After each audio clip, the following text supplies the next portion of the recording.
तो फुकरे 3 के बारे में बात कर लेते हैं। जो फुकरे 3 का मैंने ट्रेलर रिव्यू किया हुआ था, तो आप ध्यान से देखोगे तो मूवी जो है वो पूरी कॉमेडी बेस्ड है।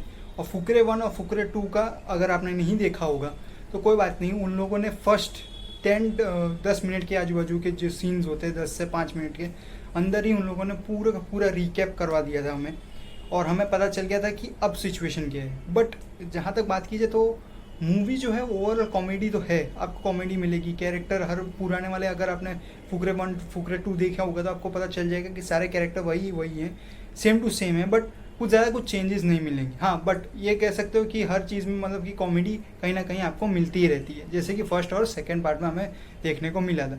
पर थर्ड पार्ट में मैं इंटरवल के पहले की सीन्स बताऊँ तो अच्छे खासे उसमें अच्छी कॉमेडी सीक्वेंस थी, यानी कि कॉमेडीज़ अच्छी थी, उसमें डायलॉग्स ठीक ठाक लग रहे थे। बट इंटरवल के बाद अचानक से पूरा मुद्दा ही चेंज हो गया और जोक्स अलग लगने लगे। और जो मैं कहूँगा कि जो जोक्स नहीं होते स्पेसिफिकली, तो एज अ मूवी मैं कहूँगा कि वो अगर आप कॉमेडी मूवी देखते हो, ठीक ठाक देख रहे हो, तो कोई प्रॉब्लम नहीं है इसमें। बट कहीं ना कहीं ये भी कहूँगा कि मूवी जो अपना बेस सेट कर रही थी, फर्स्ट और सेकंड पार्ट में भी कॉमेडी देखने को मिली थी, वैसे कॉमेडी इधर भी देखने को मिलेगी। बट मैं एक्सपेक्ट करता हूँ कि और कुछ कॉमेडी के अलावा भी हमें कुछ देखने को मिले, यानी कॉमेडी का लेवल थोड़ा इंक्रीज़ करो आप।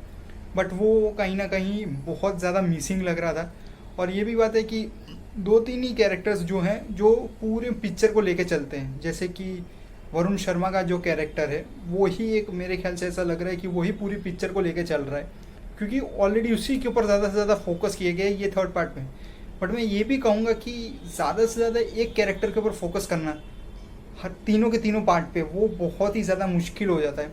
और सेकंड पार्ट और थर्ड पार्ट तो बेसिकली पूरे का पूरा उसी के ऊपर था। तो मैं ये बिलीव करता हूँ कि ऐसे जब कैरेक्टर्स में अगर कॉमेडी करो तो कॉमेडी का मतलब यही होता है कि आप सपोर्टिंग कैरेक्टर्स को अच्छी खासे जगह पे लेके आओ। पंकज त्रिपाठी को अच्छा कैरेक्टर अगर आपने दिया हुआ है तो उनके साथ सीन्स भी अच्छे रखो, जैसे कि 2-3 सीन्स जो थे उन्होंने ट्रेलर में दिखा दिए थे, वो मैं सोचता था कि उसे थिएटर के लिए बचा के रखना चाहिए था ताकि बेटर वे में मूवी देख सके। क्योंकि ट्रेलर में ही जो चीज़ें हमने देखी वही की वही चीज़ें, वही मेन कॉमेडी हमें देखने को पूरी मूवी में मिली। बस उसके अलावा कहीं मुझे नहीं दिखा कोई कॉमेडी, लास्ट मोमेंट तक भी ऐसे लग नहीं रहा था कॉमेडी।